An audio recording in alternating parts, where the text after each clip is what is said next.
ॐ सहनवतु सहनौ भुनक्तु सह वीर्यं करवावहै तेजस्विनावधीतमस्तु मा विद्विषावहै। ओम शांति शांति शांति। वैदिक पाठशाला के अंतर्गत मनुस्मृति का हम अध्ययन कर रहे हैं और आज से मनुस्मृति का अंतिम अध्याय 12वां अध्याय, जिसका विषय है कर्म फल विधान और निःश्रेयस कर्मों का वर्णन।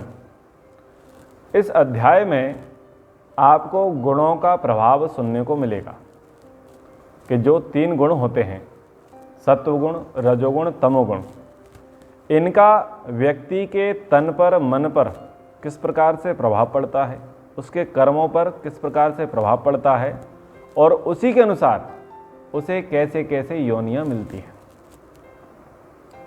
ठीक है, इसका वर्णन मिलेगा। और निःश्रेयस कर्मों का वर्णन। निःश्रेयस क्या होता है, यानी मोक्ष, अभ्युदय और निःश्रेयस। तो ये अभ्युदय की बहुत सारी चर्चाएं हो गई हैं, अब निःश्रेयस की चर्चा है कि जो मोक्ष को प्रदान कराने वाले कर्म हैं, या जो उत्कृष्ट कर्म हैं, सर्वोत्कृष्ट कर्म हैं, जो सुपीरियर चीज़ें हैं, उनके बारे में यहाँ पर बताने का प्रयास किया जाएगा। जो 3 गुण हैं, सत्वगुण, रजोगुण, तमोगुण, इनके बड़े ही आपस में संबंध हैं। किससे? व्यक्ति से, व्यक्ति के शरीर से, योनियों से, आचरण से। यानी आप इसको बहुत अच्छे से तब समझ सकते हैं जब आप एक डायग्राम बना लें। आप सत्वगुण लिख लें, रजोगुण लिख लें और तमोगुण लिख लें। फिर सत्वगुण के प्रभाव देखें, रजोगुण के प्रभाव देखें और तमोगुण के प्रभाव देखें। उस प्रभाव का परिणाम क्या निकलेगा वो देख लें, फिर उनको लिख लें। जैसे कैसी योनियां मिलेंगी, कैसे आचार विचार होंगे, कैसे व्यवहार होंगे और उनको ये गुण कैसे आकर्षित करेंगे। बड़ी ही अच्छी कैलकुलेशन है ये। जैसे गुण गुण को आकर्षित करता है, ये दर्शन की बात है, सिद्धांत की बात है, ये मुझे नहीं पता। एक गुण दूसरे गुण को आकर्षित करता है। मैं देशी शब्दों में ऐसा कहूँगा, ज्ञानी से ज्ञानी मिले, पानी से पानी मिले, पानी से पानी मिले, कींच से मिले कींच, और ज्ञानी से ज्ञानी मिले, मिले नीच से नीच। ठीक है, ये पिछली बार भी मैं बोला था, ये लोग भी खूब सुनते हैं। यानी जो व्यक्ति जैसा होता है वो वैसी ही संगति की ओर जाता है। शराबी व्यक्ति जो होगा वो शराब का ठेका ढूंढ लेगा। जो चिलमची व्यक्ति है ना, तो वो भी चिलमची व्यक्ति को ढूंढ लेगा। ऐसे ही सट्टे वाला जो व्यक्ति है वो सट्टे वाले को ढूंढ लेगा। तो नीच प्रकृति का व्यक्ति नीचता कहाँ है उसको ढूंढ लेगा। सुअर जो होगा ना वो गंदगी को ढूंढ लेगा, सुअर गंदगी को ढूंढ लेगा। और जो पानी है वो पानी में मिल जाएगा, पानी पानी को ढूंढता है। ये उत्तर से बहता हुआ पानी तब तक सांस नहीं लेता जब तक वो दक्षिण के पानी से ना मिल जाए। उसकी प्रकृति है। यानी पानी से पानी मिले, वो छोटा पानी बड़े पानी से मिल जाना चाहता है, उसके लिए वो बड़ी दौड़ी लगा करके भागता है कि मुझे अपने पूर्ण स्वरूप में जाकर के मिलना है। तो सारी नदियां नाले जो है किसकी तरफ बह रही हैं? जो पानी का भंडार है, समुद्र, उसकी तरफ दौड़े जा रहे हैं। पानी से पानी मिले, ज्ञानी से ज्ञानी मिले। जो ज्ञानी व्यक्ति होता है, विद्वान व्यक्ति होता है, वो मूर्खों में बैठना पसंद नहीं करता। वही देखता है सत्संगी कहाँ मिलेंगे, अध्यात्म का, धर्म का, संस्कृति की जहाँ चर्चा चल रही है वो कहाँ है, तो वो उसको ढूंढेगा। यानी जो व्यक्ति जैसी जैसी प्रकृति का है, जैसे जैसे स्वभाव व्यवहार वाला है, वो वैसे वैसे लोगों को ढूंढता है। ठीक है। तो जो तमोगुणी व्यक्ति होगा तो तमोगुणी व्यक्ति तमोगुण से रिलेटेड ही व्यक्ति और वस्तुओं को चाहेगा। रजोगुणी व्यक्ति रजोगुण से रिलेटेड वस्तु और व्यक्ति को चाहेगा, और सत्वगुणी व्यक्ति सत्वगुण से रिलेटेड वस्तु और व्यक्ति को चाहेगा। और देखो अंत में इनकी गति भी यही है, सत्वगुण वाले वैसे लोगों को जाते हैं, रजोगुण वाले वैसे लोगों को जाएंगे, और तमोगुण वाले वैसे लोगों को जाएंगे, वैसी वैसी योनियों को प्राप्त करेंगे। तो तीनों का आपस में बड़ा संबंध है। तो ये अध्याय पढ़ेंगे तो बहुत आनंद आएगा, बहुत सारी चीज़ें खुलेंगी। तो अब त्रिविध कर्मों और त्रिविध गतियों के विषय में कह रहे हैं। श्लोक संख्या 3। शुभ अशुभ फलम कर्म मनोवाग देह संभवम कर्मजा गतयो नृणाम उत्तमम मध्यमम अधमः। नृणाम उत्तम अधम मध्यमः। तो कह रहे मनः वाक देह संभवम कर्म, मन वचन और शरीर से किए जाने वाले कर्म। मन से भी करते हैं, वचन से भी करते हैं, और देह शरीर से भी करते हैं। क्या करते हैं? कर्म करते हैं। कैसे करते हैं? शुभ अशुभ फलम, वो या तो शुभ फल को देते हैं अथवा अशुभ फल को देते हैं। लिखते चलिएगा। कर्मजा निर्णाम, और उन कर्मों के अनुसार मनुष्यों की उत्तम अधम मध्यमः गतयः। उत्तम अधम और मध्यम ये 3 प्रकार की गतियां होती हैं। ठीक है, ये 3 प्रकार की गतियां होती हैं। इन्हीं 3 प्रकार की गतियों को 3 लोकों में डिवाइड कर दिया गया पुराणकारों ने। एक ने क्या बोला? पाताल लोक, नरक। एक ने बोला नरक, एक ने कहा मनुष्य, और एक ने कहा स्वर्ग। ये 3 हो गए। और उसको और उन्होंने किया तो एक तो राक्षस लोग है, एक साधारण मनुष्य लोग है, और एक देवलोक है। तो ऐसे इन 3 को डिवाइड कर दिया।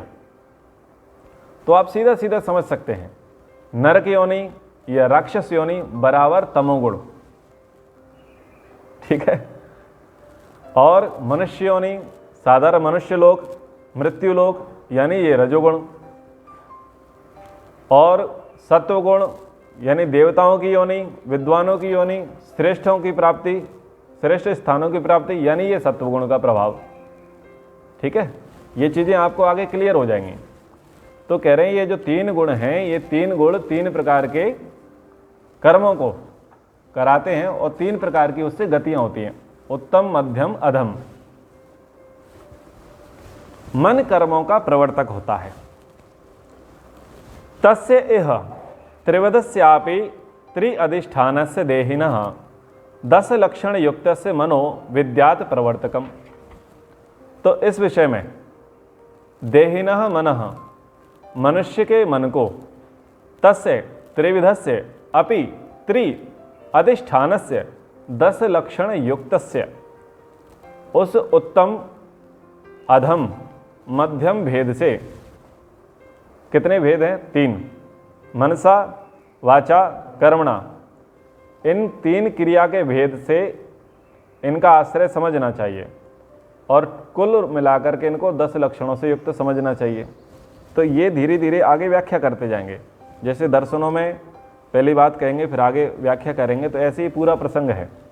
हम अभी व्याख्या करेंगे तो पहले आगे के श्लोकों पर क्या बोलेंगे, तो क्रम सब आगे बताए जाएंगे। तो प्रवर्तकम विद्यात, प्रवर्त करने वाले जानो। उत्तम मध्यम मध्यम अध्यम, इनमें प्रवृत्ति हो जाएगी मन के द्वारा। मन में सत्वगुण होगा, मन में सत्वगुण का उभार होगा तो सात्विक चीज़ों की ओर जाएंगे, सात्विक चीज़ों की ओर जाएंगे तो सात्विक कर्म करेंगे। मन में रजोगुण का उभार होगा, मन राजसिक होगा तो राजसिक चीज़ों की ओर जाएंगे, राजसिक कर्म बनेंगे। और जब तमोगुण छाएगा तो तमोगुण वस्तु व्यक्ति की ओर जाएंगे और वैसे कर्म करेंगे। तो हुआ कौन प्रवर्तक इसमें? मन। व्यक्ति के अंदर तमोगुण है तो शरीर उसका तमोगुणी है, तो उसके मन को सत्वगुणी बनाने के लिए प्रयास करना है। तो सत्वगुणी बनाने के लिए क्या करना पड़ेगा? जिन जिन चीज़ों से सत्वगुण उभरता है वैसी वैसी चीज़ों से प्रदान करनी पड़ेंगी, यानी विद्या, संगति, शिक्षा, भोजन, वस्त्र, आवास, परिवेश, वो पूरा का पूरा उसके लिए कैसा बनाना पड़ेगा? सात्विक। और दंड लेकर के बैठना पड़ेगा, यानी जैसे भी वो थोड़ा प्रमाद करे तो उसको सिचा दे, नहीं भाई तुझे तेरा तमोगुण खत्म करना है, तामसिक वृत्ति खत्म करनी है। उसको बोलना है साफ कपड़े पहनेगा, शरीर को साफ रख, सात्विक भोजन कर, ताज़ा भोजन कर, ईश्वर की आराधना कर, वेद का स्वाध्याय कर। उससे क्या होगा? मन सात्विक होगा, और सात्विक होगा तो जो उसका तमोगुण था वो तमोगुण दब जाएगा। जब तमोगुण दब जाएगा, सत्वगुण का प्रभाव होगा, तो फिर वो कर्म कैसे करेगा? सात्विक। जब सात्विक कर्म करेगा तो तामसिक योनि से बचेगा कि नहीं बचेगा? चलिए, त्रिविध मानसिक बुरे कर्म होते हैं, उनके बारे में कह रहे हैं। ये चीज़ें हम जब क्रियात्मक योग प्रशिक्षण होता है, या जो क्रिया योग की पुस्तक है क्रियात्मक योग की, या अपने पास एक पुस्तक है स्वामी ब्रह्म विद्यानंद जी की ब्रह्म विज्ञान जो पुस्तक है उसमें भी मिलेगा, अध्यात्म सरोवर में भी मिलेगा। जिन कर्मों का वर्णन है मनसा वाचा कर्मणा, उनका वहाँ मिलेगा। तो उसके प्रमाण यहाँ पर है, लिखा वहाँ पर है, उन पुस्तकों में लिखा है। आधार तो नहीं दिए ना कि मन से कितने प्रकार के कर्म होते हैं, वाणी से किस प्रकार के कर्म होते हैं, और शरीर से किस प्रकार के कर्म होते हैं। आधार तो नहीं दिया ना, ये आधार है आपके लिए, प्रमाण है, आपको याद होना चाहिए। पर द्रव्येषु अविध्यानम मनसा अनिष्ट चिंतनम वितथा अविनिवेशश्च त्रिविधम कर्म मानसम। मन से 3 बुरे कर्म होते हैं, मानसम, कर्मम, त्रिविधम। और जो अधर्म अशुभ फलदायक होते हैं, जो मानसिक अशुभ कर्म होंगे, मानसिक बुरे कर्म होंगे, वो अधर्म को देने वाले होंगे, अशुभ कर्म को देने वाले होंगे, और वैसे ही वो उनके हमें क्या प्राप्त होंगे? फल। क्या है उनके विषय में कह रहे हैं? पर द्रव्येषु अभिध्यानम, दूसरे के धन, पदार्थ आदि को अपने अधिकार में लेने का विचार, ये है मानसिक बुरा कर्म। अब इसमें क्या समझना है? शव शास्त्रों में चाहे वेद हो या वेदादि ग्रंथ हो, वो छोटी बात के लिए कभी संकेत नहीं करते, वो बड़े को टारगेट करते हैं, और बड़े को टारगेट किया तो छोटा उसमें स्वयं आ गया। जैसे बहुत देशी उदाहरण दे दूं आपको, जैसे शादी का निमंत्रण पत्रिका आएगी तो बच्चे के नाम पर नहीं आती, जो घर में बड़ा होगा उसके नाम पर आएगी पत्रिका कि फलाने फलाने व्यक्ति सपरिवार। यानी अब उसके अंदर जितने भी कुटुंब के लोग होंगे, उसके नीचे उसके बच्चे, नाती पोते, उसमें सारे के सारे लोग आ गए। ठीक है, तो यहाँ जैसे कहा कि दूसरे के धन, पदार्थ आदि को अपने अधिकार में लेने का विचार करना। तो धन में सब प्रकार का धन, गाड़ी, 2 व्हीलर, 4 व्हीलर, 6 व्हीलर, 8 व्हीलर, यानी जितने भी वाहन हैं वो वाहन धन का रूप हो गए। और आजकल तो वाहन है धन का रूप। पहले पशुधन माना जाता था, गाय, बैल, भैंस, घोड़ा, ये पशुधन माना जाता था। तो वो पशुधन भी आ गया, यानी जो भी कीमती वस्तु है, धन का एक प्रकार से स्रोत है, भंडार है, वो सारी चीज़ें आ जाएंगी। अब आप ये नहीं कह सकते कि साहब इसमें गाय चोरी नहीं लिखी, ठीक है, गाड़ी चोरी नहीं लिखी। क्या ऋषि नहीं जानते थे कि गाड़ियों की चोरी होगी? बोले ऋषि सब जानते थे, पर तुम्हें समझना है। तो इस धन में सब आ जाएगा, घोड़ा गाड़ी आ जाएंगे और पशुधन आ जाएगा, और जो आपका कैश है वो भी आ जाएगा, एफडी है वो भी आ जाएगा, सब प्रकार का धन, चंदन के पेड़ भी आ जाएंगे, टायर भी आ जाएंगे। समझ में आ रहा है ना? जो मोटी मोटी रकम है जिससे बेच करके अच्छा पैसा मिल सकता है, वो सब धन के अंतर्गत आ जाएंगे। फिर है पदार्थ, तो पदार्थ में सब वस्तुएं आ जाएंगी और व्यक्ति भी आ जाएगा। अब मन से दूसरे के लेने का सबसे बड़ा भाव क्या होता है? लड़का सोचता है लड़की का उपभोग कर लूं, और लड़की सोचती है लड़के का उपभोग कर लूं। ये मानसिक है, क्योंकि वो पदार्थ तो दूसरे का था और मन में विचार कर रहे हैं कि हम इसका उपभोग कर लें। तो ये अशुभ कर्म है या नहीं? मानसिक। और इसी को बोला है चोरी। जो मानसिक चोरी होती है वो मानसिक चोरी यही है कि आप मन में विचार कर रहे हैं, उसको मैं ग्रहण कर लूं।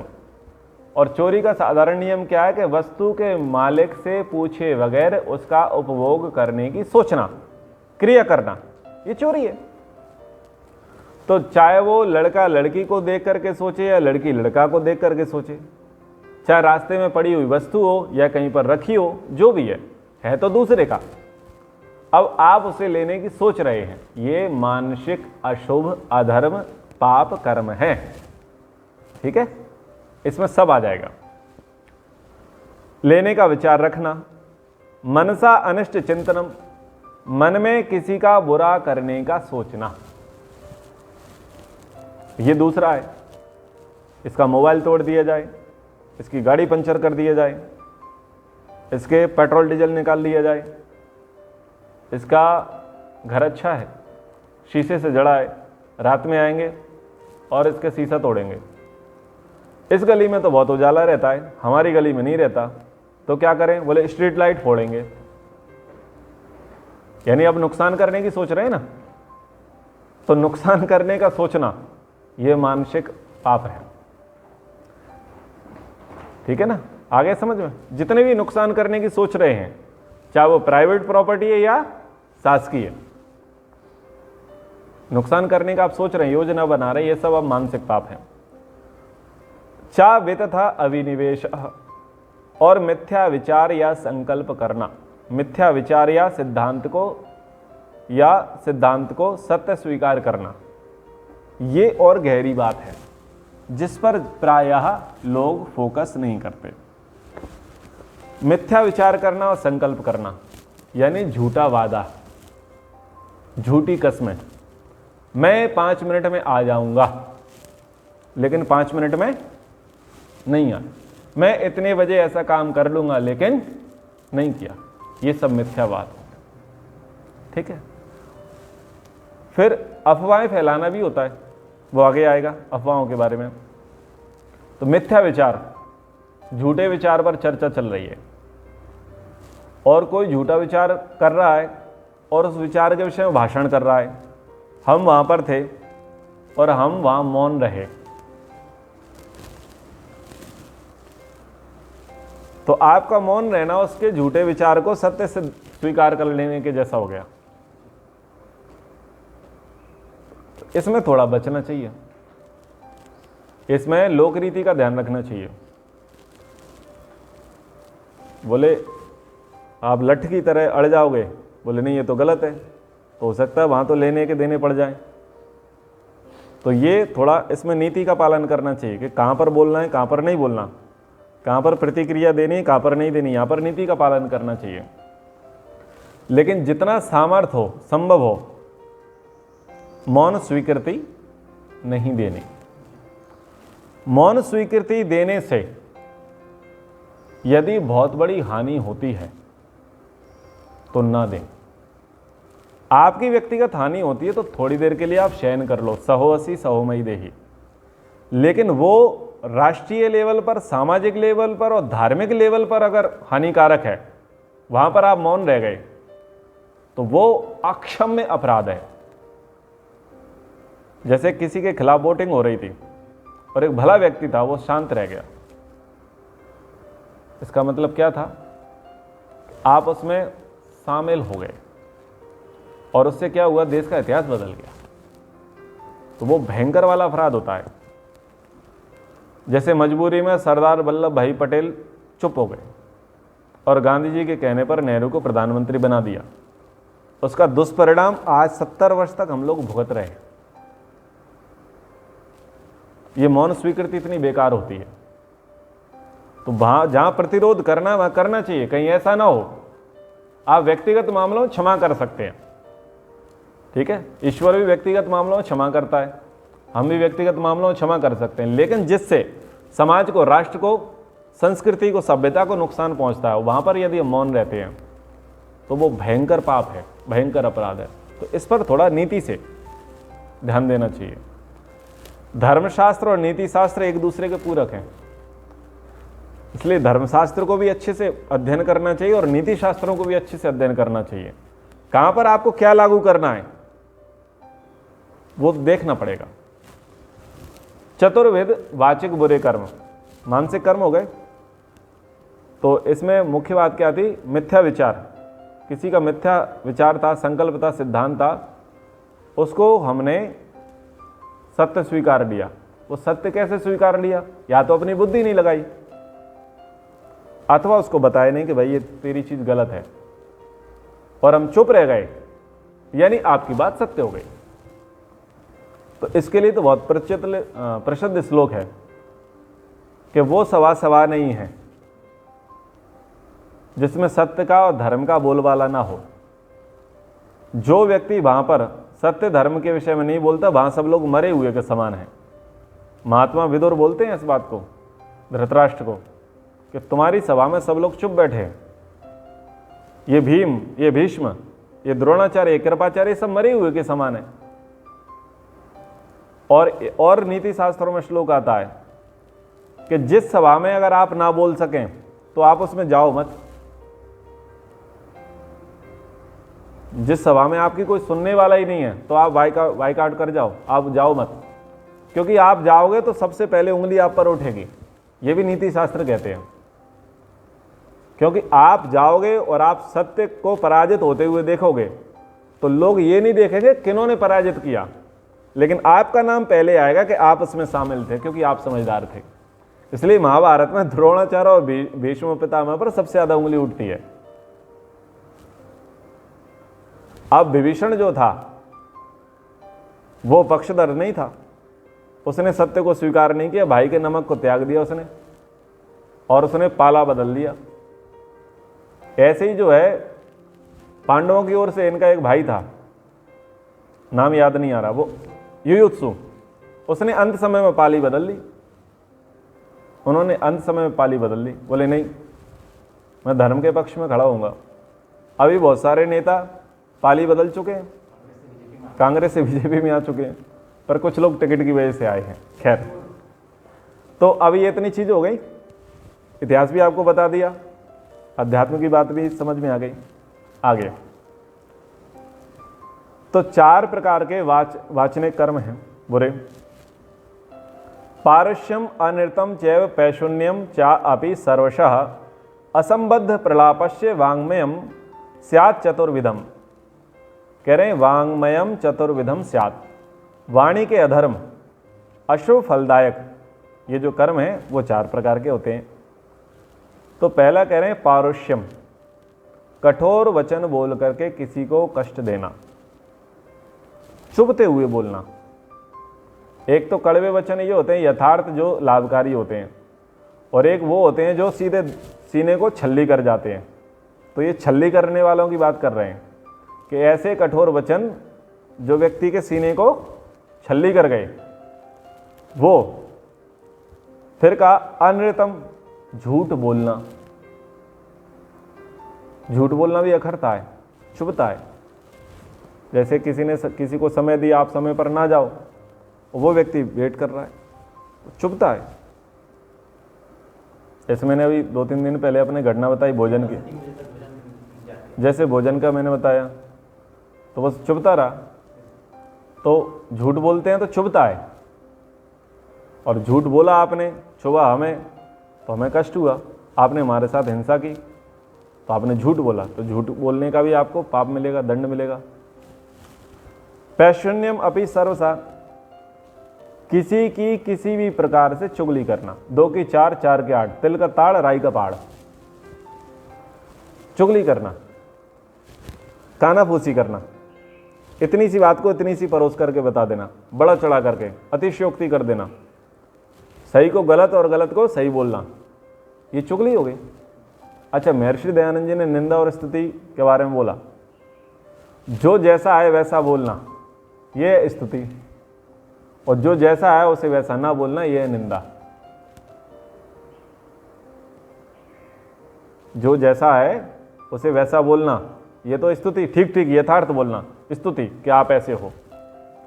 और निंदा क्या हो गई? जो जैसा था उसे वैसा ना बोलना, ये हो गई निंदा। और चुगली क्या हो गई?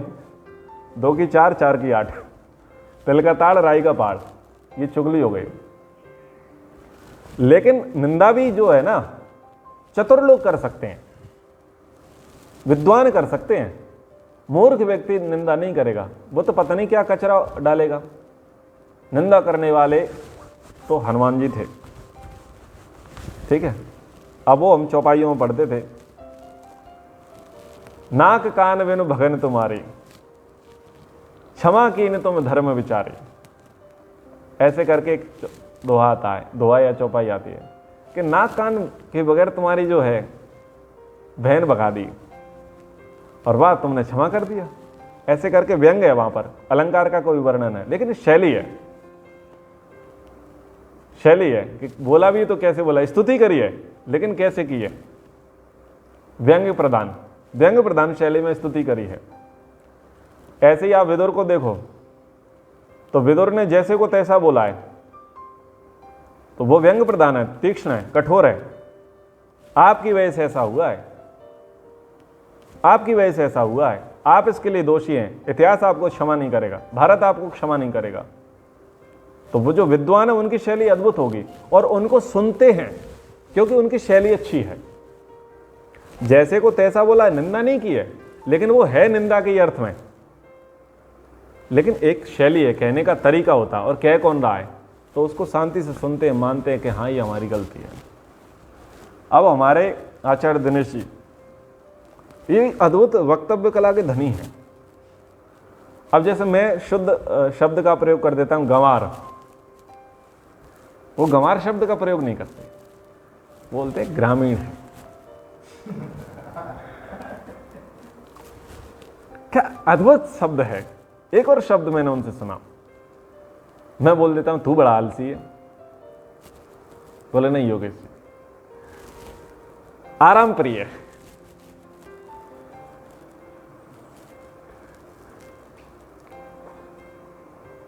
अब मैं अगर जाऊं उठाने ब्रह्मचारी या किसी व्यक्ति को, तुम बड़े आलस फैला रहे हो यार, बहुत समय से पढ़े हो।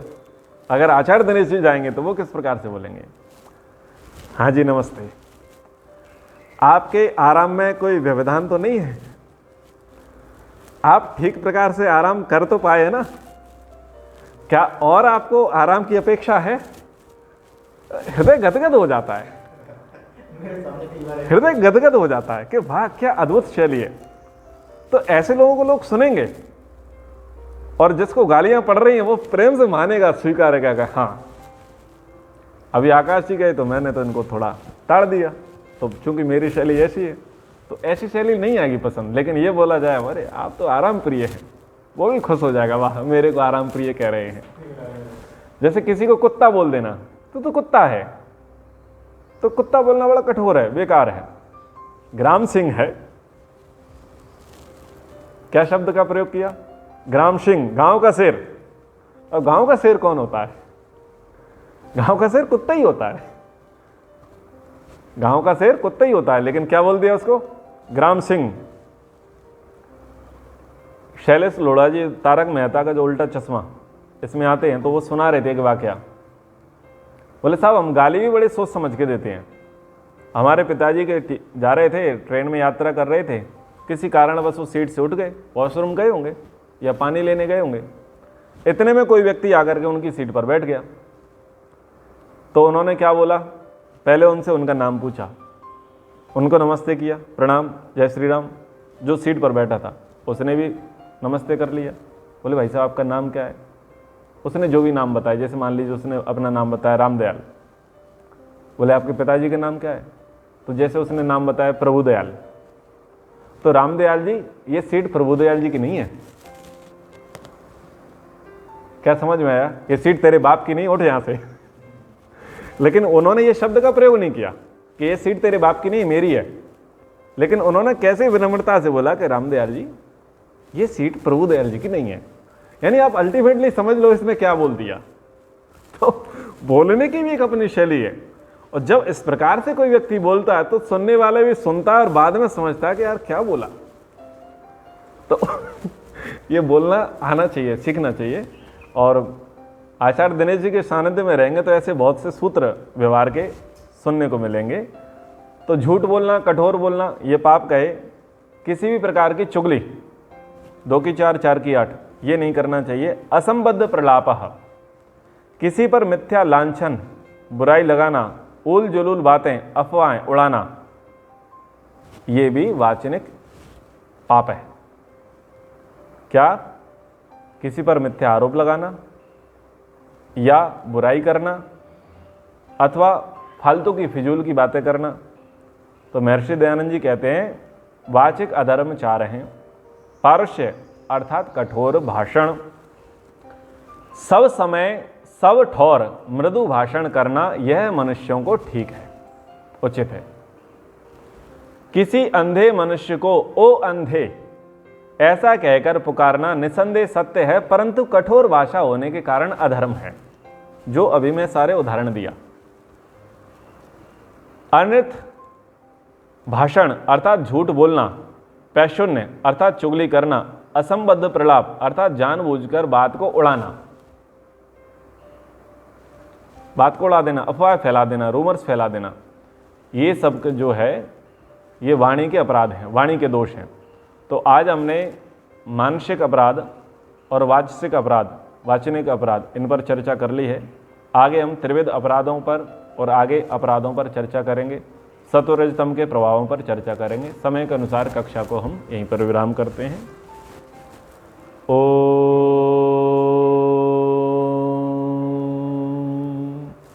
सर्वेभ्यो नमः। सबको सादर, सप्रेम, सहृदय नमस्ते।